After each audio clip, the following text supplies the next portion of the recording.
Hello friends, thank you so much for your support. आप लोग अपना प्यार इसी तरह बनाए रखिए क्योंकि हम आपके लिए रिबॉर्न से जुड़ी और रोमांटिक एडवेंचरस कहानियाँ लगातार लाते रहेंगे।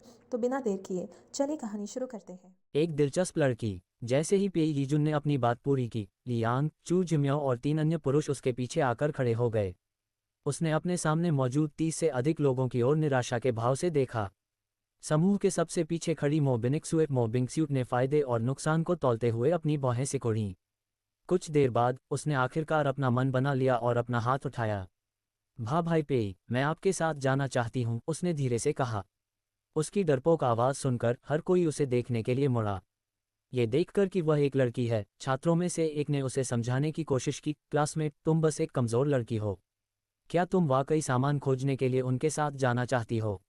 मुझे लगता है कि तुम्हारे लिए हमारे साथ रहना और टीचर काओ के साथ जुड़ना बेहतर है। क्लासमेट, तुम्हें हमारे साथ आना चाहिए। कम से कम टीचर काओ तुम्हें बाहर जाकर रसद खोजने के लिए नहीं कहेंगे। वह और उनकी टीम हमारी रक्षा करेंगे जब तक कि सरकार हमें बचाने के लिए लोगों को नहीं भेजती, एक अन्य छात्र ने अपनी बात जोड़ी। मोबिनिक्सुए ने अपने शरीर पर उनकी टिकी हुई निगाहों को महसूस किया और उसे घृणा हुई। इन निम्न स्तर के लोगों के साथ रहने के बजाय वह जोखिम उठाना और पेईयीजुन के करीब जाना बेहतर समझती थी। अपने आंतरिक विचारों के बावजूद उसने एक डरपोक अभिव्यक्ति बनाए रखी और कहा, न नहीं, मैं खुद को मजबूत बनाना चाहती हूँ और अपनी रक्षा करना चाहती हूँ। बोलने के बाद वह पेईयीजुन के पीछे जाकर खड़ी हो गई। तीनों पुरुषों ने उसे प्रशंसा भरी नजरों से देखा जबकि ली यांग और पेईयीजुन चुप रहे। वह चू जिम्याओ थी जिसने अपनी आंखें घुमाईं और बुदबुदाते हुए कहा, एक ग्रीन टी बिच जो व्हाइट लोट्स होने का नाटक कर रही है। क्या तुम कोई नया फ्लेवर ट्राई कर रही हो? उसकी आवाज़ न तो तेज थी और न ही धीमी। उसके बगल में खड़े ली यांग ने उसके शब्दों को स्पष्ट रूप से सुना और अपनी हंसी रोकने की कोशिश में उसका दम लगभग घुटने ही वाला था। उसने अपनी बचपन की सहेली की ओर एक नज़र डाली, ये सोचकर कि वह मोबिनिक्सुए से इतनी नफरत क्यों करती है। जहां तक उसे पता था, मोबिनिक्सुए ने उसे नाराज करने के लिए कुछ नहीं किया था। जब सब अभी भी आपस में फुसफुसा रहे थे, तभी एक लड़की बगल के दरवाजे से इमारत में घुस गई और चुपचाप समूह में शामिल हो गई। ये देखते हुए कि कोई और उसके साथ नहीं जुड़ना चाहता, पेईयीजुन ने अपनी टीम से कहा, चलो चलते हैं। जैसे ही उसने बोलना बंद किया, समूह के पीछे से एक कोमल आवाज आई, 1 मिनट रुकिए। एक पल बाद, काली टी शर्ट, गहरे नीले रंग की जीन्स और काले स्नीकर्स पहने एक लड़की आगे बढ़ी। उसने अपनी पीठ पर एक बड़ा माउंटेन बैकपैक ले रखा था और उसकी कमर से एक बोनिंग चाकू बंधा हुआ था।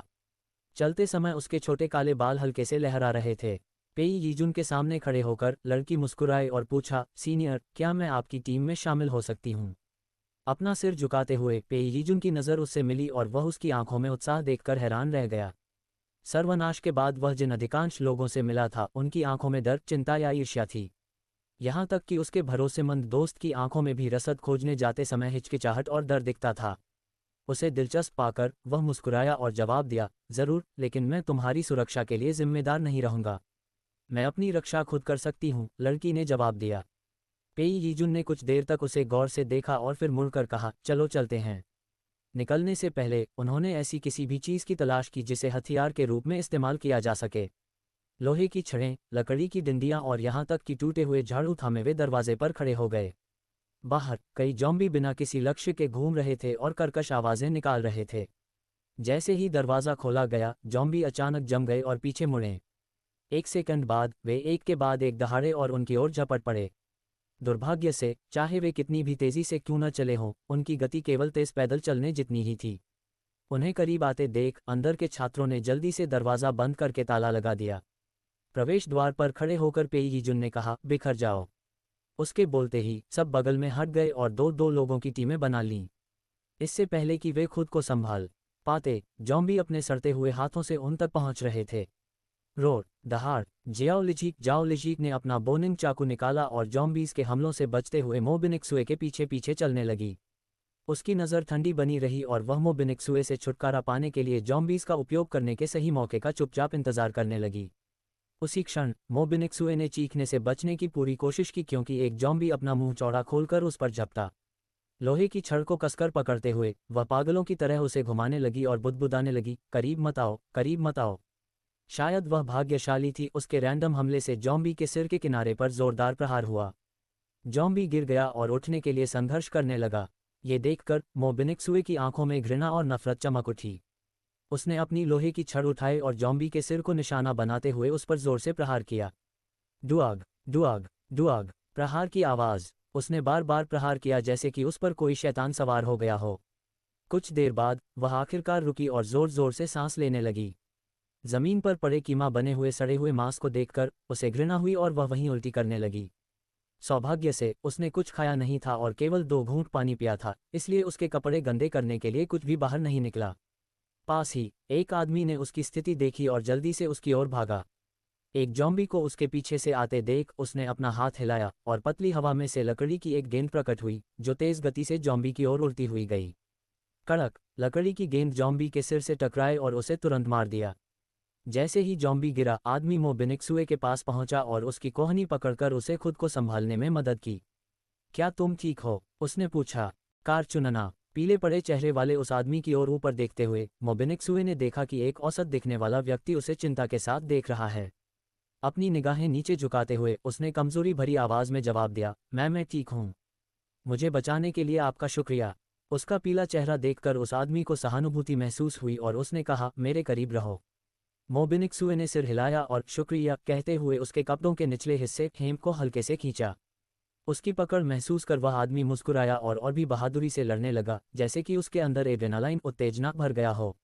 मोबिनिक्सुए के लिए उसका उसे बचाना इसलिए जब उसने अपनी सुरक्षा की पेशकश की तो उसने बिना किसी हिचकिचाहट के उसे स्वीकार कर लिया।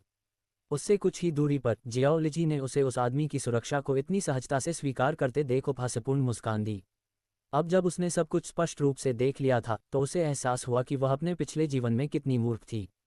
रोर, दहाड़। बगल से जॉम्बीज की दहाड़ सुनकर वह जॉम्बी के नुकीले पंजों से बचने के लिए एक कदम पीछे हटी और अपना बोनिंग चाकू ऊपर उठाया। एक तेज क्षैतिज प्रहार हॉरिजॉन्टल स्विंग के साथ जॉम्बी का सिर जमीन पर गिर गया। चूंकि बहुत से लोग जॉम्बीज को मार रहे थे, उसके पास काफी खाली समय था। उसने आसपास के जॉम्बीज की लाशों को देखा और आह भरी। ये केवल सामान्य जॉम्बी थे। क्रिस्टल कोर क्रिस्टल कॉज के लिए उनके दिमाग की जांच करने में समय बर्बाद करने की कोई जरूरत नहीं थी। अपनी ऊर्जा बचाने के लिए उसने जहां संभव हो अनावश्यक झगड़ों से परहेज किया। पिछले 10 मिनटों में उसने केवल एक जॉम्बी को मारा था, जबकि ली यांग और पेई यीजुन ने सबसे अधिक को ढेर किया था। एक बार जब उन्होंने इलाका साफ कर लिया तो वे पार्किंग स्थल की ओर भागे। उनकी दिशा देखकर जियाओ लिजी का दिमाग सक्रिय हो गया। सर्वनाश के बाद कोई नहीं जानता था कि इन कारों के मालिक अभी भी जीवित हैं या नहीं। इसलिए अगर वह एक कार चुन लेती है तो कोई समस्या नहीं होनी चाहिए, है ना? किसी निष्कर्ष पर पहुंचते हुए वह पेई यीजुन के पास पहुंची और पूछा, सीनियर, क्या आप अपनी कार ले रहे हैं? पेई यीजुन ने उस पर एक नज़र डाली और कहा, अगर तुम्हारे पास कार है तो तुम अपनी कार चला सकती हो। ठीक है, जियाओ लिजी ने सिर हिलाया। जब वे पार्किंग स्थल पर पहुंचे तो पेई यीजुन अपनी कार लेने चला गया जबकि जियाओ लिजी दूसरी दिशा में भागी। हालांकि पार्किंग पूरी भरी नहीं थी, फिर भी वहां बहुत सारे वाहन थे और उपलब्ध वाहन उच्च गुणवत्ता के थे। लिनन यूनिवर्सिटी के अधिकांश छात्र और कर्मचारी संपन्न पृष्ठभूमि से आते थे और उनकी कारें इस बात को दर्शाती थीं, महंगी, बेहतरीन डिज़ाइन और प्रदर्शन के लिए बनी हुई। उसने जल्दी से पार्किंग स्थल को स्कैन किया और एक पेड़ के नीचे खड़ी एक स्पोर्ट यूटिलिटी ट्रक सूट को देखा। यह एक एसयूवी के समान थी, लेकिन इसमें एक ट्रक बेड, पीछे खुला हिस्सा, एक रूफ रैक और अतिरिक्त स्टोरेज कंपार्टमेंट थे जो भारी सामान ले जाने के लिए इसे आदर्श बनाते थे। जैसे ही वह करीब पहुंची उसने देखा कि इंजन, पहिए और बॉडी को मॉडिफाइड संशोधित किया गया था, जिससे ये डिफ़ॉल्ट डिज़ाइन की तुलना में बहुत अधिक मजबूत हो गया था। अपनी पसंद से संतुष्ट होकर उसने अपनी जेब से 2 हेयरपिन निकाले और ताले के साथ छेड़छाड़ करने लगी। कुछ ही पलों में उसे दरवाजे के अनलॉक होने की हल्की सी क्लिक सुनाई दी। अंदर चढ़ते ही उसने तुरंत चाबियों की तलाश की। यदि संभव हो तो वह इंटीरियर आंतरिक हिस्से को नुकसान नहीं पहुंचाना चाहती थी। कुछ मिनटों के बाद उसे सनवाइजर के पीछे छिपी एक बैकअप चाबी मिल गई। दरवाज़ा बंद करके उसने इंजन चालू किया। जैसे ही उसने अपनी सीट बेल्ट बांधी, एक मॉडिफाइड जीप और एक एसयूवी उसके पास से तेजी से गुजरी। गैस पैडल दबाते हुए वह उनके पीछे हो ली। सालों तक सर्वनाश में जीवित रहने के दौरान उसने कई उपयोगी कौशल सीखे थे। कारें चुराना भी उन कौशलों में से एक था जो उसने सीखा था। पेई यीजुन और उसकी टीम के पीछे चलते हुए जियाओ लिजी ने देखा कि वे अपने रास्ते में आने वाले जॉम्बीज को कुचल रहे थे। हर बार जब उनकी कारें जॉम्बीज के पास से गुजरती तो सड़ता हुआ मांस और काला खून उनकी कारों पर बिखर जाता। अपना सिर हिलाते हुए उसने जीभ चटकाते हुए बुदबुदाया, कितना भारी स्वाद है, व्हाट अ हैवी टेस्ट। चूंकि वे रास्ता साफ कर रहे थे, उसे अपनी कार गंदी करने की जरूरत नहीं थी। चून की निकटतम सुपरमार्केट अभी भी कुछ किलोमीटर दूर था। उसने कुछ परीक्षण करने का फैसला किया। अपने स्पेस से एक खाली गैलन की बोतल निकालते हुए उसने बोतल को बगल में रखा और अपनी 2 उंगलियां बोतल के मुंह में डाली, जबकि दूसरी ओर से गाड़ी चला रही थी। एक पल बाद उसकी उंगलियों से पानी बोतल में टपकने लगा। पहले ये छोटी उंगली के आकार का था, लेकिन जैसे ही उसने अपनी उंगलियों के पोरों में अधिक ऊर्जा केंद्रित की, बहाव बढ़ गया। बोतल पर नजर डालते हुए उसने देखा कि पानी का स्तर तेजी से बढ़ रहा है। 5 मिनट से भी कम समय में ये भर गया। इसे अपने स्पेस में स्टोर करने के बाद उसने अपनी ऊर्जा की जांच की और पाया कि उसने 1% से भी कम ऊर्जा का उपयोग किया है। इसके आधार पर उसने एक मोटा गणना कैलकुलेशन की और वह आश्चर्यचकित रह गई। वह अपनी ऊर्जा खत्म होने से कम 200 गैलन पानी का उत्पादन कर सकती थी। यह महसूस करते हुए उसने भौहें सिकोड़ीं। ऐसा नहीं था कि वह अपनी ऊर्जा क्षमता से नाखुश थी, लेकिन अपनी क्षमता के स्तर को बढ़ाने लेवल अप के लिए उसे अपनी पूरी ऊर्जा का उपयोग करने और बार बार उसे पुनः प्राप्त रिकवर करने की आवश्यकता थी। यह एक गुब्बारे को खींचने जैसा था। जितना अधिक वह फैलता, उसका घेरा उतना ही ढीला होता जाता। एक बार जब वह सीमा टूट जाती तो वह अगले स्तर पर आगे बढ़ सकती थी। उसके ऊर्जा भंडार को देखते हुए पहले स्तर तक पहुंचने में लंबा समय लगेगा। दूसरों की तुलना में उसकी प्रगति बहुत धीमी होगी, जो भविष्य में उसके लिए नुकसानदेह साबित हो सकती है। एक पल की खामोशी के बाद उसने आभारी रहने का फैसला किया। उसके पास जितनी अधिक ऊर्जा होगी, युद्ध के दौरान उसके बचने की संभावना उतनी ही बेहतर होगी। भले ही आगे बढ़ने में अधिक समय लगे, लेकिन थकान से मरने की तुलना में ये बेहतर था। 10 मिनट बाद आगे चल रही कारें धीमी हो गईं और अंततः पूरी तरह से रुक गईं। चूंकि वे एक टीम थे, कम से कम अभी के लिए उसने भी अपनी कार उनसे थोड़ी दूरी पर पीछे खड़ी कर दी। जैसे ही वे रुके, क्षेत्र के जॉम्बी उनकी ओर मुड़े और दहाड़ते हुए उनकी ओर लपके। आते हुए जॉम्बीज को देखकर वह दरवाज़ा खोलने और हाथ में बोनिंग चाकू लेकर बाहर निकलने से पहले थोड़ा हिचकिचाई। जिस क्षण उसने दरवाज़ा बंद किया, नुकीले पंजों की एक जोड़ी ने उसके सिर के पिछले हिस्से को निशाना बनाया। मैंने देखा कि तुमने क्या किया। कार की खिड़की के प्रतिबिंब में आने वाले हमले को देखकर जियाओ लिची तेजी से एक तरफ हट गई। क्रिट, खरोंच की आवाज़। जॉम्बी के नाखून खिड़की पर रगड़ गए, जिससे कान फाड़ देने वाली चीख जैसी आवाज़ निकली। जियाओ लिची उस आवाज़ पर झुंझला गई और कांच की ओर देखा। जब उसने देखा कि वह पूरी तरह सुरक्षित है, तो उसकी आंखें चमक उठीं। रोर, दहाड़। जॉम्बी ने दोबारा उस पर झपटते हुए दहाड़ मारी। अपनी आंखें सिकोड़ते हुए जियाओ लिची एक तरफ हटी और अपना बोनिंग चाकू घुमाया, जॉम्बी की गर्दन को निशाना बनाते हुए। कड़क। अगले ही पल जॉम्बी का सिर जमीन पर लुढ़क गया, उसका काला खून फुटपाथ पर बिखर गया और उसका बेजान शरीर एक भारी धमक के साथ गिर पड़ा।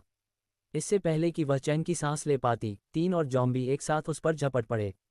जैसे ही सड़ते हुए मांस की दुर्गंध उसकी नाक में भरी, जियाओ लिची ने भौहें सिकोड़ीं। अपने शरीर को घुमाते हुए उसने अपने बोनिंग चाकू से जॉम्बी की गर्दन पर निशाना साधा। कड़क। इस बार बोनिंग चाकू जॉम्बी की गर्दन में फंस गया, क्योंकि वह उसे केवल आधा ही काट पाया था। रोर, दहाड़। जॉम्बी ने एक और दहाड़ मारी, क्योंकि वह बहुत करीब खड़ी थी। दूसरे जॉम्बीज के हमलों से बचने का समय न होने के कारण उसने अपने दांत भींचे और अपने सामने वाले जॉम्बी का इस्तेमाल ढाल शील्ड के रूप में किया। स्टैब, क्रैश, छेदने और टकराने की आवाज़। जॉम्बी की छाती और कंधे से काला खून फूट पड़ा, क्योंकि अन्य जॉम्बीज ने अपने नुकीले पंजों से उसे काट लिया और उसमें चुभो दिया। डुआग, प्रहार की आवाज़। चाकू की मूठ को दोनों हाथों से पकड़कर जियाओ लिची ने अपना पैर उठाया और जॉम्बी को लात मारकर दूर फेंक दिया। लात के जोर से वह जॉम्बी की गर्दन से बोनिंग चाकू बाहर निकालने में सफल रही। जॉम्बी 1 मीटर दूर जोरदार आवाज़ के साथ जमीन पर गिरे और वापस उठने के लिए संघर्ष करने लगे। अपनी निगाहें उठाते हुए जियाओ लिची ने देखा कि पेई यीजुन और उसकी टीम आसपास के जॉम्बीज को खत्म करने के बाद उसे देख रहे थे। जिस क्षण उसकी आंखें पेई यीजुन से मिली, उसने अपनी आंखें थोड़ी सिकुड़ी और मुस्कुरा दी। उसकी मुस्कान ने उसके पहले से ही सुंदर चेहरे को रोशन कर दिया, लेकिन उसके होठों पर गर्माहट के बावजूद उसकी आंखें और ठंडी हो गईं। उसका उन्हें अपनी क्षमताओं, खासकर अपनी स्पेस एबिलिटी के बारे में पता चलने देने का कोई इरादा नहीं था। लेकिन अगर वे उसे आजमाना चाहते थे, तो वह खुशी खुशी उनकी इच्छा पूरी कर देगी। इस विचार के साथ उसने खुद को रोकना छोड़ दिया। आगे बढ़ते हुए जैसे ही जॉम्बी खड़ा होने में कामयाब हुआ, उसने हमला कर दिया। अपने बोनिंग चाकू के नीचे की ओर प्रहार के साथ उसने निकटतम जॉम्बी की खोपड़ी को 2 हिस्सों में चीर दिया। अगले ही सेकंड में उसने तिरछे ऊपर की ओर वार किया और एक और सिर काट दिया। जैसे ही काला खून और सड़ता हुआ दिमाग का गूदा जमीन पर बिखरा, उसने अपनी बाईं मुट्ठी भींची और आखिरी जॉम्बी के चेहरे पर जोरदार मुक्का मारा। डुआग, कड़क, हड्डियों के टूटने की भयानक आवाज़ हवा में गूंज उठी, जिसने पेई यीजुन और उसकी टीम को दंग कर दिया। लियांग अविश्वास से देखता रह गया क्योंकि उस छोटी सी लड़की ने अपनी नंगी मुट्ठी से जॉम्बी का सिर ऐसे फोड़ दिया जैसे वह कोई तरबूज हो। उनकी हैरान निगाहों के बीच जियाओ लिजी ने अपनी मुट्ठी पीछे खींची और मुस्कुराते हुए वहीं खड़ी रही। अपने बाएं हाथ और बोनिंग चाकू पर लगे काले खून और सड़े हुए मांस के साथ वह उनकी ओर बढ़ी। पेई यीजुन के सामने रुककर उसने अपना सिर थोड़ा झुकाया और प्यार से पूछा, सीनियर, क्या आप जो देख रहे हैं उससे संतुष्ट हैं? पेई यीजुन की आंखें उसके शब्दों पर क्षण भर के लिए झपकीं और फिर सामान्य हो गईं। उसने उसके कपड़ों की हालत देखकर भौहें सिकुड़ी लेकिन कुछ नहीं कहा। उसके पास खड़ी मो बिनिक्सुए ने अपनी नाक सिकुड़ी और बुदबुदाते हुए कहा, ये लड़की इतनी क्रूर क्यों है? इसे अपने ऊपर लगे इस काले खून और गंदगी की परवाह तक नहीं है। क्या ये वाकई एक लड़की है? इससे पहले कि कोई जवाब दे पाता, चू जिमियाओ ने उपहास करते हुए कहा, कम से कम वह अपने दम पर 4 जॉम्बीज को मार सकती है। किसी ऐसे व्यक्ति की तरह नहीं जो जॉम्बी से मिलते ही केवल चीखना और उल्टी करना जानती है, लेकिन दूसरों की आलोचना करना और राजकुमारी की तरह शिकायत करना उसे पसंद है। उसके शब्दों पर मो बिनिक्सुए का चेहरा काला पड़ गया। उसे गुस्से से घूरते हुए उसने पूछा, मियाओ मियाओ, तुम्हारे कहने का क्या मतलब है? वह तो बस एक अजनबी है।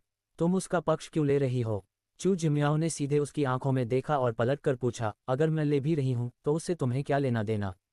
फिर जैसे कुछ याद आया हो उसने मुस्कुराते हुए कहा, मो बिनिक्सुए, यह मत सोचो कि किसी ने नहीं देखा कि तुमने हंगामा शुरू होने वाले दिन अपनी रूममेट के साथ क्या किया था। करीब झुकते हुए उसकी आवाज़ लगभग फुसफुसाहट में बदल गई और उसने आगे कहा, खुद को बचाने के लिए तुमने उसे ढाल के रूप में इस्तेमाल किया। तुमने उसे जॉम्बीज द्वारा जिंदा खाए जाने की भयानक मौत मरने दिया। और फिर भी तुम यहाँ खुद को बड़ा नेक दिखा रही हो। मुझे आश्चर्य है कि जो तुमने किया उसके बाद क्या तुम चैन की नींद सो पाती हो? उसकी बातें सुनकर मो बिनिक्सुए का चेहरा मुर्दे जैसा सफ़ेद पड़ गया। उसके होंठ कांपने लगे और उसने अपना सिर हिलाते हुए कहा, नहीं, वह मैं नहीं थी, मेरा मतलब यह नहीं था। चू जिमियाओ ने तिरस्कार से कहा, तुम्हें मुझे कुछ भी समझाने की ज़रूरत नहीं है। मुझे अपने फैसले पर भरोसा है। उनके बगल में खड़े उस आदमी ने, जिसने पहले मो बिनिक्सुए की रक्षा की थी, गहरे गुस्से के साथ उसके पीले चेहरे को देखा और गहरी सोच में पड़ गया। एक शक्ति संपन्न एबिलिटी पावर व्यक्ति होने के नाते भले ही वह चू जिमियाओ की बात पूरी तरह स्पष्ट रूप से न सुन पाया हो, लेकिन वह उसका कुछ हिस्सा सुन सकता था और उनकी बातचीत का सार समझ सकता था। अगर उसने जो कहा वह सच था तो उसे इस महिला से दूर रहना चाहिए, वरना शायद किसी दिन उसे भी ढाल की तरह इस्तेमाल किया जाए और वह बिना कारण जाने ही मर जाए। ये सोचते हुए उसने कुछ कदम पीछे हटा लिए और खुद को मो बिनिक्सुए से दूर कर लिया, यह न जानते हुए कि उसके शब्दों ने किसी की जान बचाई है। चू जिमियाओ जियाओलिजी की ओर मुड़ी और मुस्कुराते हुए कहा, क्लासमेट, मेरा नाम चू जिमियाओ है। मेरे दोस्त और परिवार मुझे मियाओ मियाओ कहते हैं। जियाओलिजी ने सिर हिलाया और जवाब दिया, नमस्ते, मेरा नाम जियाओलिजी है। चू जिमियाओ ने जियाओलिजी के हाथ और चाकू पर लगे काले खून और सड़े हुए मांस पर नजर डाली। उसने उसकी ओर इशारा करते हुए कहा, मैं एक वाटर टाइप एबिलिटी जल शक्ति उपयोग करता हूँ। मैं तुम्हें साफ करने के लिए थोड़ा पानी दे सकती हूँ। जियाओलिजी ने अपनी भौहें ऊपर उठाईं और जवाब दिया, ज़रूरत नहीं है, लेकिन शुक्रिया। बिना एक शब्द कहे वह मुड़ी और अपनी कार की ओर वापस चल दी। कुछ तो गड़बड़ है। जियाओलिजी उनका पीछा केवल मो बिनिक्सुए का सिर काटने का मौका खोजने के लिए कर रही थी और उसका उनसे दोस्ती करने का कोई इरादा नहीं था। इसके अलावा उन्होंने बस उसे जॉम्बी से घिरा हुआ देखा था और कुछ नहीं किया था। इस तरह के लोग उसका दोस्त बनने के लायक नहीं हैं। सड़क किनारे खड़े होकर पेई यीजुन ने उसे जाते हुए देखा और फिर कहा, चलो चलते हैं। चू जिमियाओ लियांग की एसयूवी के पीछे जाने से पहले एक पल के लिए हिचकिचाए। किसी कारण से जियाओलिजी के पास खड़ा होना अजीब तरह से सुकून देने वाला महसूस होता था, जैसे कि उससे कोई गर्म ऊर्जा निकल रही हो। इस बीच जियाओलिजी अपनी कार के पास खड़ी रही और पेई यीजुन की टीम के चले जाने तक इंतजार किया। फिर वह ट्रक के पिछले हिस्से बेड पर चढ़ी और अपने स्पेस में प्रवेश कर गई। वह अपने स्पेस के अंदर ज्यादा देर नहीं रुकी। साफ कपड़े बदलने के बाद वह अपने स्पेस से बाहर आए और जल्दी से पेई यीजुन के समूह के साथ हो ली। सौभाग्य से उसने पहले ही कपड़ों का स्टॉक जमा कर लिया था, अन्यथा इस गति से तो उसके साफ कपड़े जल्दी ही खत्म हो जाते। जैसे ही वह गाड़ी चला रही थी, उसके स्पेस के अंदर घास पर पड़े त्यागे हुए कपड़ों से एक हल्की धुंध निकली। कुछ ही मिनटों बाद कपड़ों पर लगा काला खून और सड़ता हुआ मांस पूरी तरह से घुल गया और धुंध के साथ गायब हो गया। हालांकि कुछ कपड़े फटे हुए थे, लेकिन वे कपड़े बिल्कुल ताज़ा धुले हुए दिख रहे थे। गाड़ी चलाते समय जियाओलिजी अपने स्पेस से खाली गैलन की बोतलें निकालती रही और उन्हें अपने पानी से भरती रही। जब उसने सुपरमार्केट का साइन बोर्ड देखा तो उसने आखिरी बोतल भरी और उसे अपने स्पेस में रख दिया। उसके बाद उसने तालाब के पानी की एक बोतल निकाली और उसे कई घूंटों में पी गई। जैसे ही उसने पानी निगला, लगभग तुरंत ही उसके गले से पूरे शरीर में ऊर्जा की एक लहर दौड़ गई। अपनी नसों में ऊर्जा के उभार को महसूस करते हुए वह एक पल के लिए रुकी और मुस्कुराते हुए बड़बड़ाई, जैसा मैंने सोचा था, इस तालाब के पानी ने वास्तव में मेरी ऊर्जा को फिर से बहाल कर दिया। हाथों में एक और तुरुप का इक्का होने के कारण वह इस विनाशकारी दुनिया में जीवित रहने के लिए खुद को अधिक सुरक्षित महसूस कर रही थी। वाटर टाइप क्रिस्टल कोर के बिना भी वह अपनी ऊर्जा की पूर्ति के लिए तालाब का पानी पी सकती थी। हालांकि यह क्रिस्टल कोर को अवशोषित करने जितना प्रभावी नहीं था, लेकिन ये सस्ता था और उसकी आपूर्ति असीमित थी। यही सोचकर उसने जल्दी से तालाब के पानी की 3 और बोतलें निकाली और उन्हें अपने बैकपैक में डाल लिया, फिर अपनी कार को सुपरमार्केट के लॉट के ठीक बाहर सड़क के किनारे खड़ा कर दिया। उसके विपरीत पेई यीजुन और ली यांग सीधे पार्किंग स्थल के अंदर चले गए। जैसे ही उनके इंजन बंद हुए, वे एक एक करके अपने वाहनों से बाहर निकले। ली यांग ने चारों ओर देखा और मुस्कुराया, भाई पेई, हम भाग्यशाली हैं। आसपास कोई जॉम्बी दिखाई नहीं दे रहा है। उसके साथियों ने सहमति में सिर हिलाया। केवल पेई यीजुन स्थिर खड़ा रहा, गहरी भौहें सिकुड़कर सुपरमार्केट को घूरता रहा। उसकी अंतरात्मा उसे वहां से जाने के लिए चिल्ला रही थी, क्योंकि छाया में कुछ खतरनाक छिपा हुआ था। उसकी आंतरिक भावनाएं, गट फीलिंग्स शायद ही कभी गलत होती थीं, लेकिन उसकी टीम को रसद की जरूरत थी। यह उनके विश्वविद्यालय का सबसे नज़दीकी सुपरमार्केट था। यदि वे कहीं और खोजने के लिए निकलते तो उन्हें शहर के केंद्र के करीब जाना पड़ता, जहां जोखिम और भी अधिक था।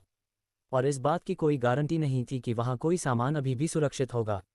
जब वह इस बात पर बहस कर रहा था कि अपनी अंतरात्मा पर भरोसा करे या आगे बढ़े, तभी जियाओ लिजी उनके पास पहुंची और उनसे कुछ मीटर दूर रुक गई।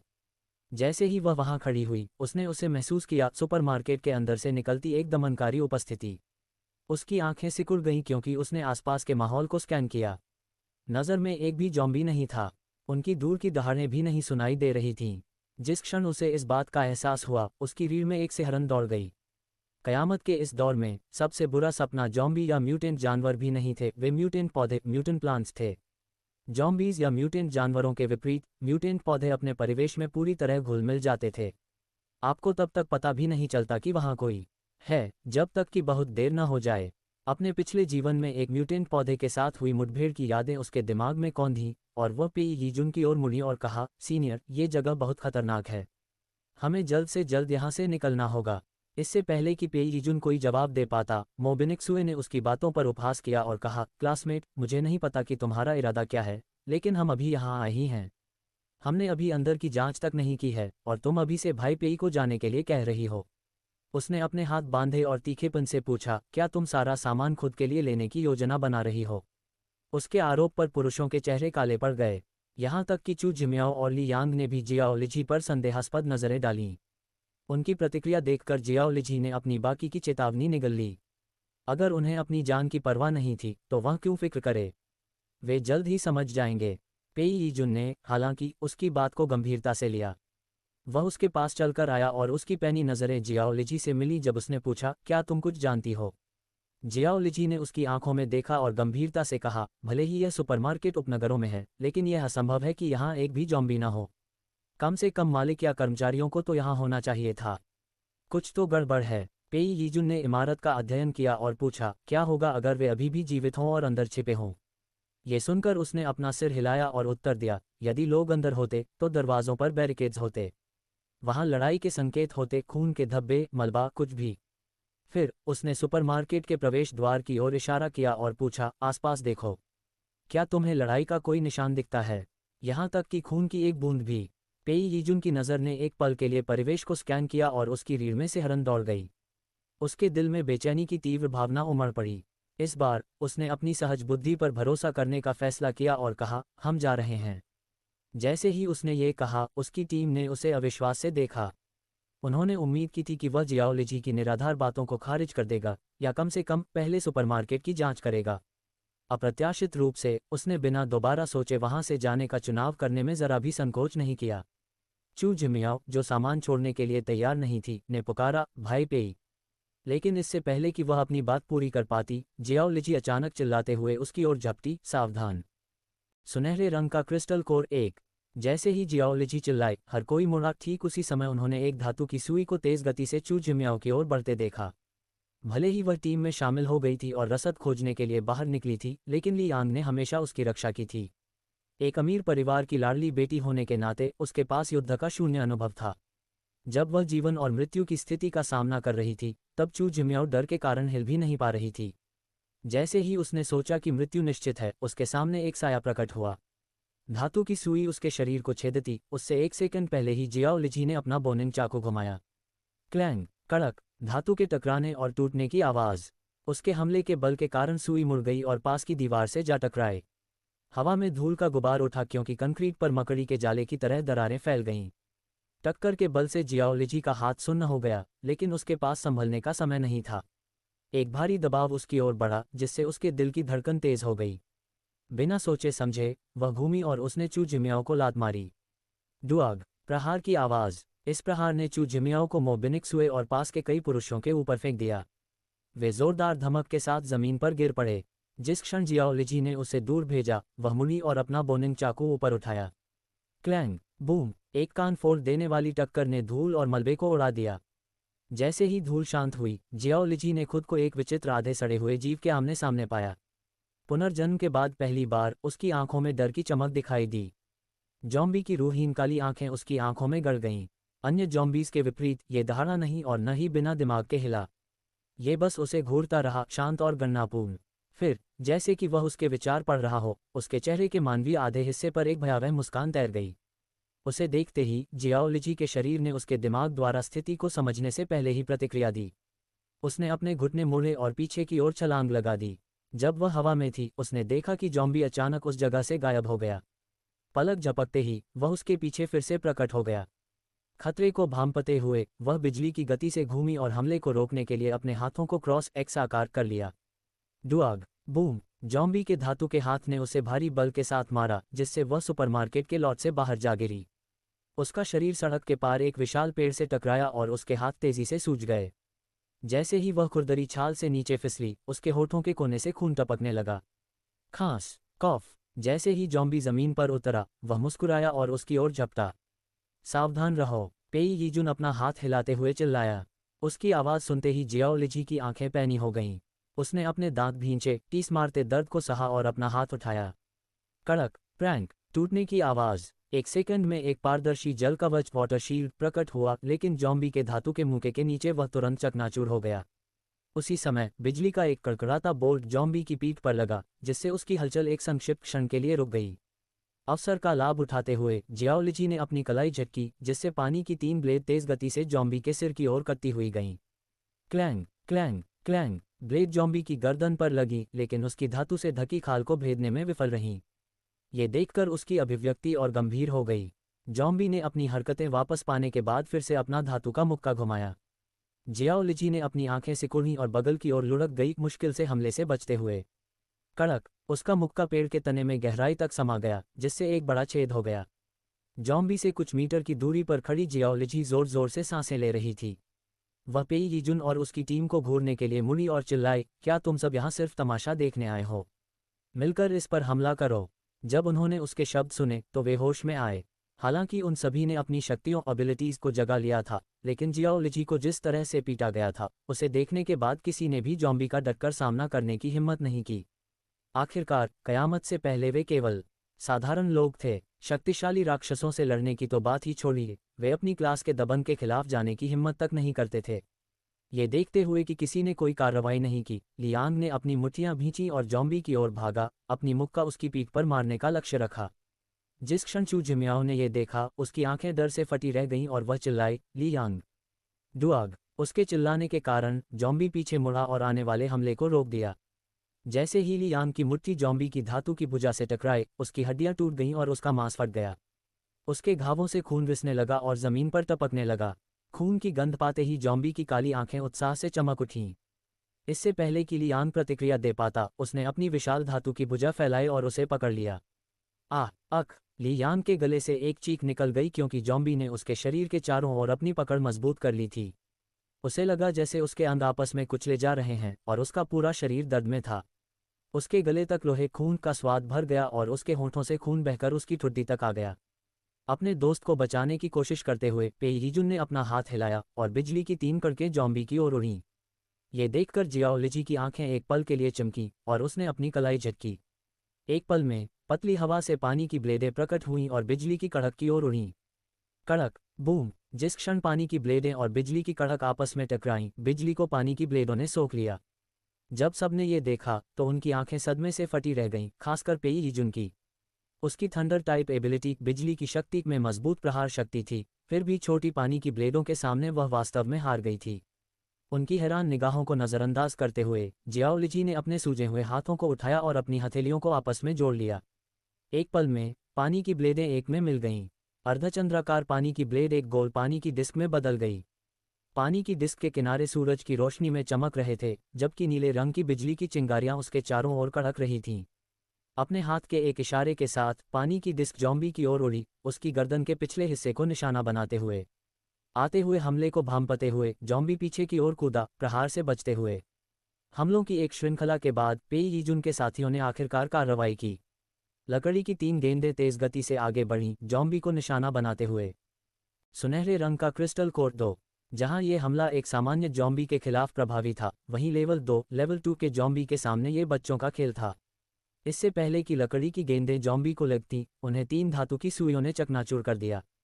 जॉम्बी ने उनकी ओर देखा और अपनी सड़ी हुई बांह के एक इशारे के साथ सुपरमार्केट का साइनबोर्ड अचानक उनकी ओर उड़ने लगा। ये देखकर एक अन्य सदस्य ने अपना हाथ उठाया और उनके ऊपर एक मिट्टी की दीवार अर्थ वॉल प्रकट हो गई। बैम, कड़क, टकराने और टूटने की आवाज़। साइनबोर्ड जोरदार धमाके के साथ मिट्टी की दीवार से टकराया, जिससे उसमें तुरंत दरारें आ गईं। खांस। उस आदमी ने मुंह भर खून की उल्टी की क्योंकि वह भारी साइनबोर्ड को रोकने के लिए संघर्ष कर रहा था। वह हाँफने लगा, उसे लगा कि वह अपनी सीमा तक पहुंच रहा है और उसने एक शब्द बाहर निकाला, भागो। ये सुनकर वे जल्दी से एक तरफ हट गए। अगले ही पल मिट्टी की दीवार टूट गई और वह आदमी पीछे की ओर कूदकर साइनबोर्ड से मुश्किल से बच पाया। बैम। साइनबोर्ड भारी धमक के साथ जमीन पर गिरा और धातु के फुटपाथ से रगड़ने पर आग की चिंगारियां निकलने लगीं। ये देखते हुए कि अपनी शक्तियों एबिलिटीज से हमला करना बेकार था, पेई यीजुन ने अपना खंजर निकाला और जॉम्बी की ओर भागा। डुआग। जॉम्बी ने अभी भी लियांग को छोड़ने से इनकार कर दिया और अपना पैर उठाया। एक शक्तिशाली लात के साथ पेई यीजुन को उड़ा दिया गया और वह एक दीवार से जा टकराया। ये सब महज चंद सेकंडों में हुआ। जियाओ लिजी ने जल्दी से उनकी स्थिति का आकलन किया और महसूस किया कि पेई यीजुन और उसकी टीम बिल्कुल भी मदद नहीं कर रही थी। उनके जीतने की संभावना बहुत कम थी और सबसे अच्छी रणनीति भाग जाना थी। लेकिन इस जॉम्बी से लड़ने में इतनी ऊर्जा खर्च करने के बाद जियाओ लिजी पीछे हटने को तैयार नहीं थी। ये सोचते हुए कि पिछले जीवन में इस जॉम्बी के हाथों कितने सैनिक मारे गए थे, उसने अपने गले के लोहे जैसे स्वाद खून को निगला और आगे बढ़ी। अपनी ऊर्जा को अपनी हथेली पर केंद्रित करते हुए उसने पानी की डिस्क को जॉम्बी पर हमला जारी रखने के लिए नियंत्रित किया। इसकी गति बढ़ गई क्योंकि यह तेजी से घूमने लगी। जॉम्बी पेई यीजुन और उसके साथियों से मुकाबला करने के साथ साथ उसके हमलों से भी बच रहा था। कड़क। कई प्रयासों के बाद उसकी पानी की ब्लेड ने आखिरकार जॉम्बी की गर्दन को चटका दिया। उसकी गर्दन को ढकने वाली धातु की परत टूट गई, जिससे नीचे का सड़ता हुआ मांस दिखाई देने लगा। जैसे ही पानी की डिस्क जॉम्बी की गर्दन में धंसी, जियाओ लिजी ने अपनी मुट्ठी भींच ली और पानी की डिस्क तुरंत तरल लिक्विड में बदल गई। अगले ही पल पानी जॉम्बी के शरीर में रिस गया और अपने साथ पेई यीजुन की बिजली थंडर को भी ले गया। जॉम्बी के अंदर तबाही मचाती बिजली के साथ लियांग पर उसकी पकड़ ढीली हो गई। ये देखकर पेई यीजुन जल्दी से भागा, जॉम्बी की छाती पर लात मारी और साथ ही लियांग को दूर खींच लिया। बैम। जॉम्बी जमीन पर गिर पड़ा और उठने के लिए संघर्ष करने लगा। उसका मुंह चौड़ा खुला और उसने एक खामोश दहाड़ निकाली। उसकी काली आंखें कातिलाना इरादे के साथ जियाओ लिजी पर टिक गईं। जियाओ लिजी ने अपने दांत भींचे और जॉम्बी से निकलने वाले दबाव को सहन किया। अंदर से उस पर हमला जारी रखने के लिए अपने बाएं हाथ का उपयोग करते हुए उसने अपनी दाईं बांह उठाई। जिस क्षण उसने अपनी हथेली खोली, 1 सेकंड से भी कम समय में पानी के 5 तीर संघनित कंडेंस्ड हो गए। अपनी बांह के एक झटके के साथ पानी के तीर तेज गति से आगे बढ़े और जॉम्बी के सिर को भेद दिया। Stab, stab, stab, stab, stab. छेदने की आवाज़। ये डरते हुए कि हमला काफ़ी नहीं था, उसने अपनी बची हुई ऊर्जा का उपयोग पानी के तीरों को पानी की ब्लेड में बदलने के लिए किया। अपनी कलाई के एक झटके से पानी की ब्लेड ने जॉम्बी की गर्दन को चीर दिया और धातु की परत के नीचे खुले हुए हिस्से पर वार किया। अगले ही सेकंड कटी हुई गर्दन से काला खून फूट पड़ा और सिर जमीन पर लुढ़क गया। जैसे ही जॉम्बी मारा गया, जियाओ लिजी ने मुंह भर खून की उल्टी की और गिर पड़ी। पानी की ब्लेड पानी की छप छप में घुल गई, जिससे सड़क भीग गई। अपना सिर थामे हुए उसने गंभीर सिरदर्द और मतली को सहन किया, जो उसकी एबिलिटी एनर्जी शक्ति ऊर्जा के अत्यधिक उपयोग के लक्षण थे। उससे कुछ ही दूरी पर पेई यीजुन और उसकी टीम के सदस्य जमीन पर पसरे हुए थे, जो चोटों से लथपथ थे। लड़ाई 10 मिनट से भी कम समय तक चली थी, लेकिन ऐसा लगा जैसे एक सदी बीत गई हो। पेई यीजुन ने खुद को ऊपर धकेला और कहा, चू जिमियाओ, लियांग की हालत देखो।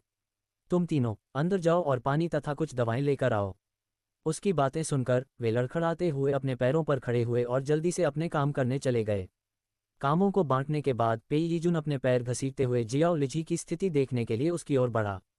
ये देखकर कि उसकी बाहें सूज गई थीं और उसका चेहरा पीला पड़ गया था, उसने कहा, चलो, मैं कार तक पहुंचने में तुम्हारी मदद करूंगा।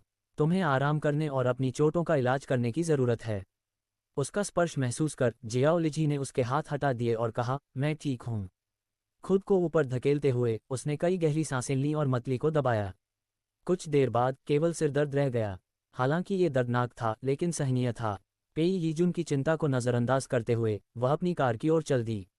दरवाज़ा खोलकर उसने अपने बैकपैक की जिप खोली और तालाब के पानी की एक बोतल निकाली। उसने जल्दी से इसे कई घूंटों में पी लिया। खत्म करने के बाद उसका सिरदर्द कम हो गया और उसकी ऊर्जा थोड़ी बहाल हो गई। उसने एक और बोतल उठाई और पी ली। दूसरी बोतल खत्म करने के बाद उसने बहुत बेहतर महसूस किया और राहत की सांस ली।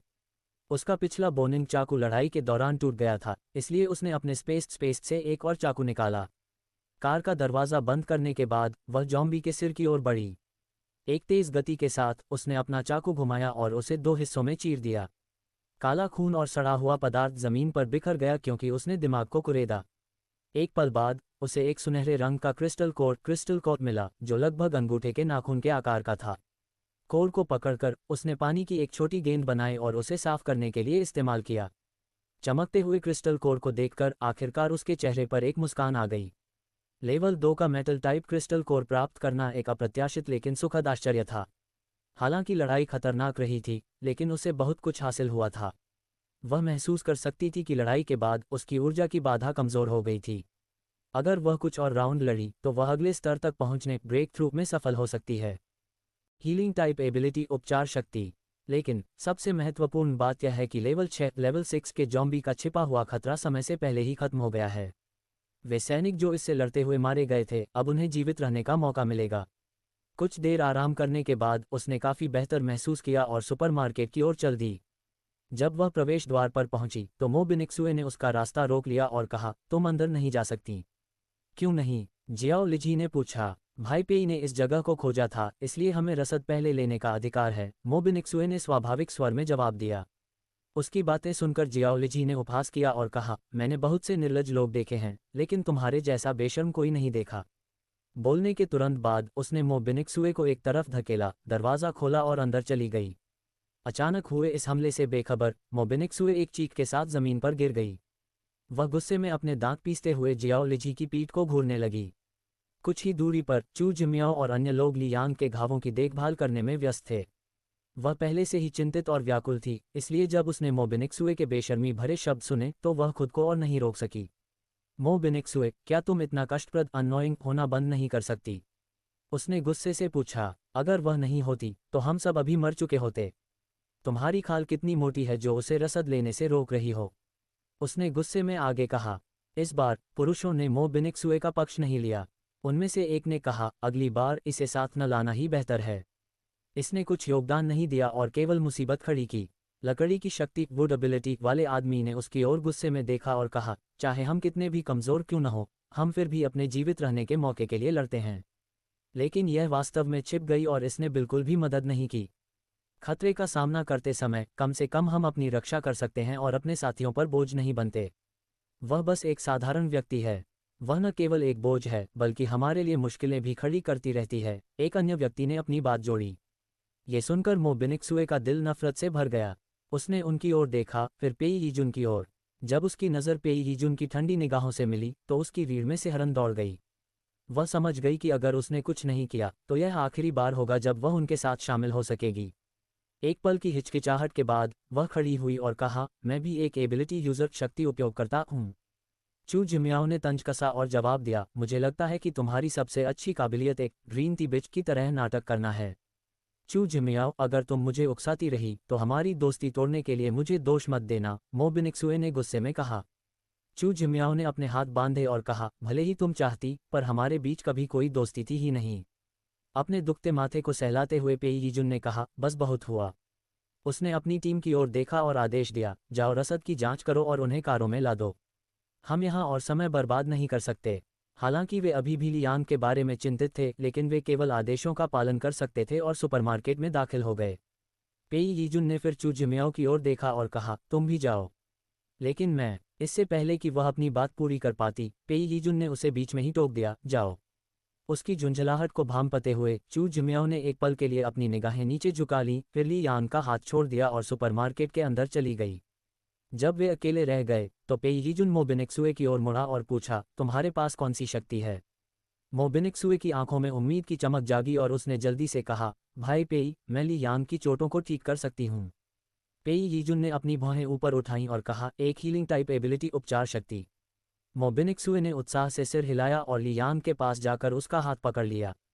एक पल बाद एक कोमल रोशनी ने उनके जुड़े हुए हाथों को घेर लिया।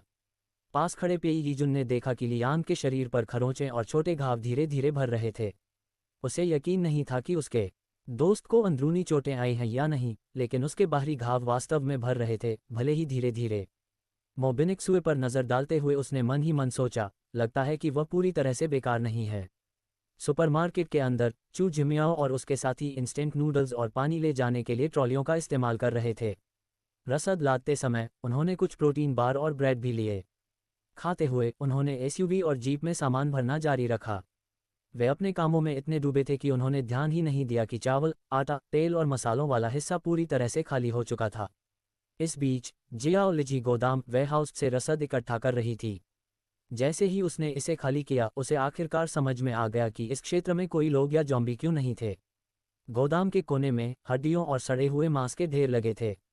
ऐसा लगता था कि म्यूटेंट जॉम्बी ने न केवल इंसानी मांस खाया था, बल्कि अपनी ही प्रजाति को भी निगल लिया था। कोई आश्चर्य नहीं कि कयामत के कुछ ही दिनों बाद वह लेवल 2 की बाधा बॉटलनेक तक पहुंच गया था। दूसरे जॉम्बीज के क्रिस्टल कोर का सेवन करना भी उन्हें लाभ पहुंचाता था। यही कारण था कि कयामत के कुछ ही सालों के भीतर अधिकांश जॉम्बी विकसित हो चुके थे और सबसे निचले दर्जे वाले लेवल 2 पर थे। स्वजाति भक्षण कैनबलिज्म कयामत में जीवित रहने के कठोर नियमों में से एक था। यहाँ तक कि इंसान भी क्रिस्टल कोर प्राप्त करने के लिए एक दूसरे को मार डालते थे, फिर रूहहीन जॉम्बीज की तो बात ही क्या। गोदाम में सब कुछ इकट्ठा करने में उसे 10 मिनट लगे। जब वह बाहर आई तो जिस क्षेत्र में मिनरल वाटर और इंस्टेंट नूडल्स रखे थे, वह पहले ही आधा खाली हो चुका था। खाद्य सामग्री वाले हिस्से की ओर जाने के बजाय वह दवाओं और महिलाओं के उत्पादों वाले गलियारे आयल की ओर बढ़ी। जब कोई नहीं देख रहा था तो उसने जल्दी से दवाएं और सैनिटरी पैड इकट्ठा कर लिए। भविष्य में जब धुंध, गॉज और कॉटन पैड उपलब्ध नहीं होंगे, तब सैनिटरी पैड चिकित्सा उपचार के दौरान अपना मूल्य साबित करेंगे। अपना काम पूरा करने के बाद वह स्नैक्स सेक्शन में गई और सब कुछ इकट्ठा कर लिया। सुपरमार्केट के बीच में एक आधी दीवार ने उसे चू जिमियाओ और अन्य लोगों से अलग कर दिया था, जो उसके कार्यों को छिपाने के लिए एकदम सही था। एक बार जब उसने अलमारियों को खाली कर दिया तो वह उनके पास गई और कहा, गोदाम और पीछे का हिस्सा खाली है। ये सुनकर उनमें से एक आदमी ने भौहें सिकुड़ीं और जांच करने चला गया। जब वह 10 मिनट बाद लौटा तो उसका चेहरा पीला था। उसने अपने दोस्त की ओर सिर हिलाया और कुछ नहीं कहा। निमंत्रण। उसकी प्रतिक्रिया देखकर जियाओ लिची समझ गई कि उसने देख लिया है कि गोदाम में क्या था। खुद पर ध्यान आकर्षित किए बिना उसने एक ट्रॉली पकड़ी और रसद इकट्ठा करना शुरू कर दिया। जैसे ही वह सामान उठाने के लिए हाथ बढ़ाती, वह गुप्त रूप से उनके एक हिस्से को अपने स्पेस में जमा कर लेती। यदि वहां कैंडी के कई डिब्बे होते तो वह अपनी ट्रॉली में 2 रखती और बाकी को सावधानी से स्टोर कर लेती। हालांकि इस पद्धति में अधिक समय लगा, लेकिन इसने ये सुनिश्चित किया कि वह किसी का संदेह आकर्षित न करे। जब चू जिमियाओ और उसकी टीम ने लियान की एसयूवी को भरना पूरा कर लिया तो उसने देखा कि जियाओ लिची रसद की 2 ट्रॉलियां अपने ट्रक बेड में लाद रही है। पास आकर उसने प्रस्ताव दिया, जियाओ लिची, हमारा काम लगभग पूरा हो गया है। क्या मैं तुम्हारी रसद पहुंचाने में मदद करूं? जियाओ लिची मुस्कुराई और बोली, शुक्रिया। चू जिमियाओ खुश थी कि उसने उसे पहले की तरह अस्वीकार नहीं किया। जियाओ लिची द्वारा उसकी और उसके दोस्तों की जान बचाने के बाद वह ईमानदारी से उससे दोस्ती करना चाहती थी। जो अजनबियों के लिए अपनी जान जोखिम में डालने के लिए पर्याप्त बहादुर था, वह उसके भरोसे और दोस्ती के लायक था। चू जिमियाओ के विचारों से अनजान जियाओ लिची ने अपनी ट्रॉली वापस सुपरमार्केट के अंदर धकेली और सामान इकट्ठा करना जारी रखा। चू जिमियाओ की मदद से उसका ट्रक बेड कुछ ही समय में लगभग भर गया। इस समय केवल वे ही रसद लाद रहे थे। जल्द ही जियाओ लिची को एहसास हुआ कि सुपरमार्केट के अंदर केवल वही बची थी। लियांग जाग गया था और चू जिमियाओ बाहर उससे बात कर रही थी। अवसर को बर्बाद न करते हुए उसने जल्दी से शेष रसद इकट्ठा की और अलमारियों पर केवल थोड़ी मात्रा में सामान छोड़ा। अपने ट्रक बैग, पिछली सीट और यात्री सीट के नीचे एक छिपे हुए डिब्बे को भरने में उसे 20 मिनट लगे। अपनी कार में बैठने से पहले उसने अपना बैकपैक पकड़ा और वापस सुपरमार्केट में चली गई। जैसे ही वह पेई यीजुन और उसकी टीम के पास से गुजरी, उसने लियांग को पानी की एक बोतल थमाई और कहा, ये लो, थोड़ा पानी पी लो। लियांग उसकी अचानक दयालुता से दंग रह गया और प्रतिक्रिया देने में हिचकिचाया। ये देखकर चू जिमियाओ ने जल्दी से बोतल ली और कहा, धन्यवाद लिजी। कोई बात नहीं। जियाओ लिजी ने सुपरमार्केट में प्रवेश किया और अपना बैकपैक लबालब भर लिया। जब उसने बाहर देखा तो उसने पाया कि किसी का भी वापस अंदर आने का इरादा नहीं था। अपने हाथ के एक इशारे के साथ उसने शेष रसद को खाली कर दिया और अपने पीछे केवल नंगी अलमारियां और 4 दीवारें छोड़ दीं। जब वह बाहर आई तो उसने देखा कि मो बिनिक्सुए बेहोश हो गई थी और एक आदमी ने पेई यीजुन की जीप में बैठने में उसकी मदद की थी। उसने उस पर एक नज़र डाली, फिर लियांग पर, और उसके दिमाग में एक विचार कौंधा। कोई आश्चर्य नहीं, तो यह वजह है, वह अपने आप से बुदबुदाए। जब वह ख्यालों में खोई हुई थी तभी किसी ने उसका कंधा थपथपाया। पीछे मुड़कर उसने देखा कि पेई यीजुन उसे देखकर मुस्कुरा रहा था। सीनियर, क्या आपको कुछ चाहिए? उसने पूछा। पेई यीजुन ने कुछ देर उसे देखा और फिर कहा, क्या तुम मेरी टीम में शामिल होना चाहती हो? मेरे पिता ने मुझे वापस जियांगनिंग शहर, जियांगनिंग सिटी ले जाने के लिए सैनिकों का एक समूह भेजा है। यदि तुम मेरे साथ आती हो तो मैं तुम्हें रहने के लिए एक सुरक्षित जगह की गारंटी दे सकता हूँ। उसका प्रस्ताव सुनकर जियाओ लिजी ने अपना सिर हिलाया और उत्तर दिया, धन्यवाद सीनियर, लेकिन मेरी अपनी योजनाएं हैं। ये सुनकर पेई यीजुन ने जोर नहीं दिया और कहा, ये दुख की बात है। यदि तुम कभी अपना मन बदलती हो तो तुम जियांगनिंग शहर आकर मुझे ढूंढ सकती हो। ठीक है, जियाओ लिजी ने लापरवाही से कहा। उसका उसे खोजने जाने का कोई इरादा नहीं था। उनकी संक्षिप्त बातचीत के बाद वे दोनों अपनी कारों में बैठ गए और वापस विश्वविद्यालय की ओर चल दिए। गाड़ी चलाते समय जियाओ लिजी ने पेई यीजुन की बातों पर विचार किया। शायद वह इस जगह को छोड़ने के लिए सैनिकों का पीछा कर सकती थी। लिनान यूनिवर्सिटी शहर के केंद्र के पास थी और यदि वह भागना चाहती थी तो उसे भारी आबादी वाले क्षेत्रों से गुजरना होगा। सैनिकों की सुरक्षा के साथ जोखिम काफ़ी कम होगा। अस्थायी रूप से उनके साथ जुड़ना बुरा विचार नहीं था। अपना मन बना लेने के बाद उसने इस विचार को एक तरफ रख दिया। वह थक चुकी थी और सिरदर्द के कारण अब और सोचना नहीं चाहती थी। जब वे बाहर गए थे तब उनके द्वारा रास्ता साफ करने के कारण वापसी की यात्रा में सामान्य से केवल आधा समय लगा, क्योंकि सड़क कारों से मुक्त थी। विश्वविद्यालय के गेट में प्रवेश करने पर पेई यीजुन और उनकी टीम सीधे लेक्चर हॉल की इमारत की ओर चले गए। प्रवेश द्वार के पास पार्क करने की योजना बना रहे थे।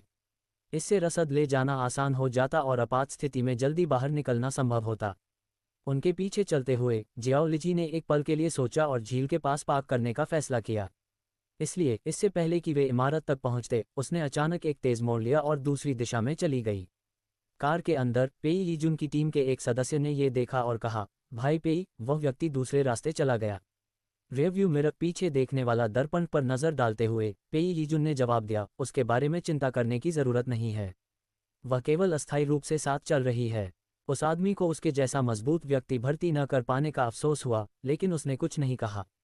चूंकि उन्होंने बाकी रसद के लिए कल सुपरमार्केट लौटने की योजना बनाई थी, इसलिए वह फिर से उनके साथ शामिल होना चुन सकती थी। इस बीच जियाओ लिजी को एक सुनसान जगह मिली और उसने अपनी कार पार्क कर दी। ये सुनिश्चित करने के बाद कि आसपास कोई नहीं है, उसने हाथ हिलाया और वाहन को अपने स्पेस में स्टोर कर लिया। फिर वह लेक्चर हॉल की इमारत की ओर चल दी। हालांकि वह गार्ड के कमरे में रहना जारी रख सकती थी, लेकिन वहां से पेई यीजुन की गतिविधियों पर नजर रखना मुश्किल होता।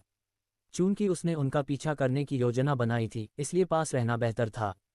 किसे पता, यदि किस्मत ने उसका साथ दिया तो उसे मो बिनिक्सुए को मारने का अवसर भी मिल सकता है। 30 मिनट बाद वह लेक्चर हॉल पहुंची और उसे तुरंत महसूस हुआ कि कुछ गड़बड़ है। बाहर खड़े होकर उसने अंदर की स्थिति जांची और देखा कि पेई यीजुन और उसकी टीम को टीचकाओ और छात्रों ने घेर रखा है। तनावपूर्ण माहौल को देखते हुए ये टकराव रसद के बारे में था। हॉल के अंदर पेई यीजुन अपनी टीम के साथ खड़ा था, शांति से छात्रों और टीचकाओ की टीम को घूर रहा था। उनके सामने टीचकाओ और उनका समूह हथियार लिए लड़ाई के लिए तैयार थे। गुप्त हमला, स्नीक अटैक। पेई यीजुन की शांत नज़र से नज़र मिलाते हुए टीचकाओ ने अपनी ठुड्डी उठाई और कहा, पेई यीजुन, ये जगह अब मेरा इलाका है। अगर तुम यहाँ रुकना चाहते हो तो अपनी रसद हमारे हवाले कर दो। टीचकाओ, लगता है आप वह सबक पहले ही भूल गए जो मैंने आपको सिखाया था। अभी कुछ ही घंटे हुए हैं और आपकी याददाश्त चली गई। वास्तव में बूढ़े लोग भुलक्कड़ होते हैं, लियांग ने उपहास किया। उसकी बातें सुनकर टीचर काओ को लियांग से मिला वह मुक्का याद आ गया और उन्हें अपने पेट में फिर से दर्द महसूस हुआ। उन्होंने लियांग को घूरते हुए कहा, तुम्हारे उस गुप्त हमले ने मुझे चौंका दिया था।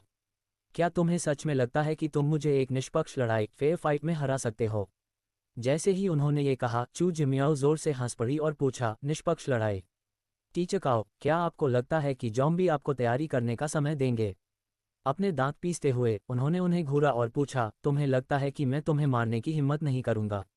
अगर हिम्मत है तो करो, बात करके समय क्यों बर्बाद कर रहे हो? ली यांग ने उकसाया। भले ही वह शांत और मजबूत दिख रहा था, लेकिन वास्तव में वह अपने सबसे कमजोर दौर में था। भले ही उसके बाहरी घाव भर गए थे, लेकिन अंदरूनी चोटें अभी भी थीं। इस समय उसे ऐसा महसूस हो रहा था जैसे उसके अंग जल रहे हों और खून का लोहे जैसा स्वाद उसके गले में बना हुआ था। बीच बीच में वह खुद को उसे निगलने के लिए मजबूर कर रहा था, कमजोरी दिखाने से इनकार कर रहा था। उसकी हथेलियों पर ठंडे पसीने को देखकर चू जिमियाओ ने चिंता के साथ उसकी ओर देखा।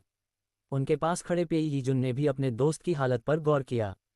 वे म्यूटेंट जॉम्बी के साथ युद्ध में थक चुके थे और घायल थे। अगर वे लड़ते हैं तो उनके जीतने की संभावना बहुत कम है। एक संक्षिप्त सन्नाटे के बाद पेई यीजुन ने कहा, चून की यह जगह पहले ही ली जा चुकी है, हम कहीं और ढूंढ लेंगे। अपनी बात पूरी करने के बाद वह मुड़ा और दरवाजे की ओर चल दिया। ये देखकर टीचर काओ के पास खड़ी एक महिला आगे बढ़ी और उनका रास्ता रोकते हुए कहा, किसने कहा कि तुम जा सकते हो? पेई यीजुन ने अपनी आंखें सिकुड़ी और कहा, हटो, मुझे तुम्हें चोट पहुंचाने के लिए मजबूर मत करो। पीछे हटने के बजाय उस महिला ने अपने होंठ चाटे और कहा, ओह, खुद को तो देखो। मैं लंबे समय से तुम्हारे जैसे किसी का स्वाद चखना चाहती थी। मुझे आश्चर्य है कि क्या बिस्तर पर तुम्हारा प्रदर्शन तुम्हारे लुक्स जितना ही अच्छा है। जैसे ही उसने बोला, हवा में एक मीठी खुशबू भर गई और पेई यीजुन को अचानक चक्कर आने लगा। उसने होश में रहने की कोशिश में अपना सिर हिलाया, लेकिन कुछ ही पलों में वह गिर पड़ा। लियांग और उसकी टीम इस स्थिति से हैरान थे। उस महिला को घूरते हुए लियांग ने गुस्से में पूछा, तुमने भाई पेई के साथ क्या किया? उसे इतना गुस्से में देखकर महिला खिलखिलाई और बोली, चिंता मत करो, अगला नंबर तुम्हारा ही है। तुम आखिर क्या? इससे पहले कि लियांग अपनी बात पूरी कर पाता, चक्कर आने की वजह से वह बेदम हो गया और बेहोश हो गया। 5 मिनट के भीतर पेई यीजुन और उसकी पूरी टीम एक एक करके गिर गई। ये देखकर टीचर काओ पास आए और लियांग के पेट पर लात मारते हुए गुस्से में बोले, क्या तुम अभी बड़ी बड़ी बातें नहीं कर रहे थे? अब जमीन पर क्यों लेटे हो? सत्यानाश हो तुम्हारा। उन्होंने उसे कुछ और लातें मारी और फिर उस महिला को अपनी बाहों में खींच लिया, उसका पिछला हिस्सा बॉटम दबाते हुए बोले, बहुत अच्छे भाई काओ, अपना वादा मत भूलना, महिला ने नखरे के साथ कहा। चिंता मत करो, तुम पहले वह चुन सकती हो जो तुम्हें चाहिए। टीचर काओ ने उसे आश्वस्त किया और उसके होठों को चूम लिया। थोड़ी देर बाद उन्होंने उसे छोड़ दिया, अपने आदमियों की ओर मुड़े और आदेश दिया, इन्हें बांध दो और इन पर नजर रखो। बाकी लोग रसद को छोटे कमरे में ले जाओ। ये सुनकर सबकी आंखें चमक उठीं और वे रसद लेने के लिए जल्दी से प्रवेश द्वार की ओर भागे। जियाओ लिजी इमारत के बाहर से देख रही थी। टीचर काओ की बाहों में उस महिला पर एक पल के लिए उसकी नज़र टिकी और फिर वह चुपचाप वहां से खिसक गई। चूंकि पेई यीजुन और उसकी टीम अभी के लिए सुरक्षित थे, इसलिए उसे इस समूह का सामना करने की कोई ज़रूरत नहीं थी। एक बार जब सैनिक उन्हें लेने पहुंचेंगे तो इन लोगों से निपटने का उनका अपना तरीका होगा। जैसे ही उसने रात बिताने के लिए जगह ढूंढने की कोशिश की, जियाओ लिजी का दिमाग अगले कदम के बारे में सोच रहा था। सैनिकों के आने से पहले उसे उस महिला का काम तमाम करना होगा। उसकी शक्ति बहुत कष्टप्रद थी। अगर वह सैनिकों पर गुप्त हमला करती है तो उनका बच निकलना मुश्किल हो जाएगा। इसके अलावा अगर उसे बेरोक-टोक छोड़ दिया गया तो उसकी शक्ति और भी खतरनाक हो जाएगी। उस महिला के चरित्र को देखते हुए इस बात की कोई गारंटी नहीं है कि वह भविष्य में उसकी दुश्मन नहीं बनेगी। अपना मन बना लेने के बाद जियाओ लिजी लेक्चर हॉल की इमारत के पास एक बड़े पेड़ पर चढ़ गई। पेड़ का व्यास 2 मीटर से अधिक था और ये लिनान यूनिवर्सिटी के सबसे पुराने पेड़ों में से एक था। इसकी घनी, मजबूत शाखाओं और घने पत्तों ने इसे छिपने का एक आदर्श स्थान बना दिया था। वह तब तक ऊपर चढ़ती रही जब तक कि वह एक अच्छी तरह से ढकी हुई शाखा तक नहीं पहुंच गई। फिर उसने क्षेत्र का सर्वेक्षण किया। एक पल के बाद उसने सिर हिलाया, अपनी पसंद से संतुष्ट महसूस किया। जमीन से लगभग 4 मीटर ऊपर से उसे स्थिति का स्पष्ट नज़ारा दिख रहा था और वह पत्तों के बीच छिपी हुई थी। तने के सहारे टिककर उसने अपने स्पेस की जांच करते हुए आराम करने के लिए अपनी आंखें बंद कर लीं। उसने अंदर घास के मैदान पर बिखरी रसद पर नज़र डाली और उन्हें प्रकार के अनुसार छांटना शुरू कर दिया। एक बार सब कुछ व्यवस्थित हो जाने के बाद उसने रसद को घर के अंदर रख दिया। अगला, उसने सूखे मक्के का एक पैकेट लिया और उसे तालाब के पानी के एक टब में भिगो दिया, जिससे वह नमी सोख सके ताकि कल उसे काली मिट्टी में बोया जा सके। जब तक उसने ये काम पूरा किया 1 घंटा बीत चुका था। पश्चिमी क्षितिज पर सूरज डूबते हुए देखकर उसने एक लंबी आह भरी और अपने बैकपैक से एक ब्रेड और स्ट्रॉबेरी दूध का कार्टन निकाला। एबिलिटी यूजर्स शक्ति उपयोगकर्ताओं की भूख उनकी ऊर्जा खपत के कारण आम लोगों की तुलना में काफ़ी अधिक होती थी। यही कारण था कि भविष्य में वे म्यूटेंट जानवरों और खाने योग्य म्यूटेंट पौधों को खाना पसंद करते थे। हालांकि उनका स्वाद नियमित भोजन से खराब था, लेकिन ये अधिक ऊर्जा प्रदान करते थे, जिससे वे कम खाकर भी पेट भरा हुआ महसूस करते थे और अपनी शक्ति वापस पा लेते थे। साइकिक एबिलिटी मानसिक शक्ति। हालांकि म्यूटेंट जानवरों और पौधों में मौजूद ऊर्जा की मात्रा और भोजन प्राप्त करने में शामिल जोखिम के कारण म्यूटेंट जानवरों और खाने योग्य म्यूटेंट पौधों की कीमत सामान्य भोजन की तुलना में कई गुना अधिक थी। खाना खत्म करने के बाद उसने अपनी आंखें बंद कर लीं और सो गई। उसी समय जिन जुयन ने अपनी घड़ी जांची और भौहें सिकोड़ीं। अभी दोपहर के 5 ही बजे थे, फिर भी आसमान काला पड़ने लगा था। गाड़ी चलाते समय जांग युआन ने कहा, कैप्टन, हमें रात बिताने के लिए एक जगह ढूंढनी होगी। मम्मा, जिन ने नक्शे की जांच करते हुए जवाब दिया। पिछली सीट पर किन लूजी सुध बुध खोकर बैठा था, अपना दिमाग अपने सिर के अंदर मौजूद नक्शे पर केंद्रित कर रहा था। एक पल के बाद उसने कहा, वाइस कैप्टन, बाईं ओर 200 मीटर की दूरी पर एक विला है। ये सुनकर झांग युआन ने पूछा, ओल्ड किन, क्या तुम यहाँ पहले आ चुके हो? हाँ, उसके जवाब पर जिन की आंखें टिमटिमाईं। वे दोनों एक दूसरे को लंबे समय से जानते थे और उसे पूरा यकीन था कि उसका दोस्त कभी लिनान नहीं आया था। तो उसे विला के बारे में कैसे पता चला? जब जिन अभी भी इस बारे में सोच ही रहा था, झांग युआन ने विला को देखा और चिल्लाया, ओल्ड किन, ये जगह तो बहुत विशाल है। क्या ये तुम्हारे रिश्तेदारों या दोस्तों का है? एक तरह से कह सकते हैं। ये जानते हुए कि किनलुजी अंतर्मुखी इंट्रोवर्ट स्वभाव का था और शायद अभी भी थका हुआ होगा, झांग युआन ने और कोई सवाल नहीं पूछा। उसने बख्तरबंद वाहन आर्मर्ड व्हीकल को सड़क के किनारे खड़ा किया, रेडियो उठाया और कहा, हम क्षेत्र की जांच करेंगे। बाकी लोग सतर्क रहें और रसद की रक्षा करें। कुछ ही देर बाद उसे रेडियो से जवाब मिला, समझ गया। आदेश देने के बाद उसने अपनी तलवार सेबर पकड़ी और वाहन से बाहर निकल गया। जिन ने नक्शा बंद किया, वाहन से बाहर निकला और हाथ में अपनी लंबी तलवार लॉन्ग सॉर्ड लेकर झांग युआन के साथ गेट की ओर चल दिया। जब वे विला के गेट पर पहुंचे तो जिन ने ताले पर नजर डाली। अपनी उंगली के एक झटके के साथ काले रंग की आग की एक लपट उसकी ओर निकली। जैसे ही आग की लपट ने धातु को छुआ, वह फुफकारने लगी और कुछ ही मिनटों में ताला पिघल गया। झांग युआन ने जब ये देखा तो उसकी आंखें फटी रह गईं और उसने कहा, कैप्टन, आपकी आग तो गजब की शक्तिशाली है। जिन ने उसे एक नज़र देखा लेकिन कुछ नहीं कहा और झांग युआन के साथ विला में कदम रखा। जैसे ही उन्होंने परिवेश को स्कैन किया, किनलुजी उनके पास आया और बोला, कैप्टन, अंदर 8 ज़ॉम्बी हैं। उनके बगल में खड़े होकर उसने आगे कहा, 3 लिविंग रूम में हैं, 2 किचन में और बाकी दूसरे फ्लोर के मास्टर बेडरूम में बंद हैं। उनकी सवालिया निगाहों को देखते हुए उसने अपने सिर की ओर इशारा किया और कहा, किसी कारण से मैं उन्हें यहाँ देख सकता हूँ। ये कैसे संभव है? क्या ये तुम्हारी विंड टाइप एबिलिटी वायु शक्ति का हिस्सा है? झांग युआन ने उत्सुकता से पूछा। मुझे नहीं पता, लेकिन मैं अपने शरीर के अंदर 2 प्रकार की ऊर्जा महसूस कर सकता हूँ। इसलिए यह मेरी विंड टाइप एबिलिटी नहीं होनी चाहिए, किनलुजी ने अपना सिर हिलाते हुए जवाब दिया। जिन ने उसकी बात सुनकर भौहें सिकुड़ीं। उसे वह क्रिस्टल कोर याद आया जो उसने अपने दोस्त को दिया था। चूंकि उसकी वायु शक्ति उस कोर की वजह से जागी थी, तो क्या इसका मतलब ये था कि उसकी मूल शक्ति साइकिक मानसिक थी? इस निष्कर्ष पर पहुंचते हुए उसने किनलुजी की ओर देखा और पूछा, क्या अपनी शक्तियों के जागने के बाद तुम्हें अस्वस्थ महसूस हो रहा है? बहुत तेज भूख लगने के अलावा मैं ठीक महसूस कर रहा हूं, किनलुजी ने उत्तर दिया। जिन उसकी बातों से थोड़ा शांत हुआ। शक्ति उपयोगकर्ताओं के लिए भूख महसूस करना सामान्य था क्योंकि उनके शरीर का चयापचय मेटाबॉलिज्म आम लोगों की तुलना में अधिक होता था। क्रिस्टल कोर खाकर शक्ति प्राप्त करना अत्यंत जोखिम भरा था। अपनी शक्ति जागने के बाद किसी ने कभी भी ऐसा करने की कोशिश नहीं की थी, इसलिए उसे यकीन नहीं था कि विंड एबिलिटी और साइकिक एबिलिटी में कोई टकराव होगा या नहीं। अगर कुछ भी गलत महसूस हो तो मुझे तुरंत बताना। कुछ पल की खामोशी के बाद जिन ने गंभीरता से कहा।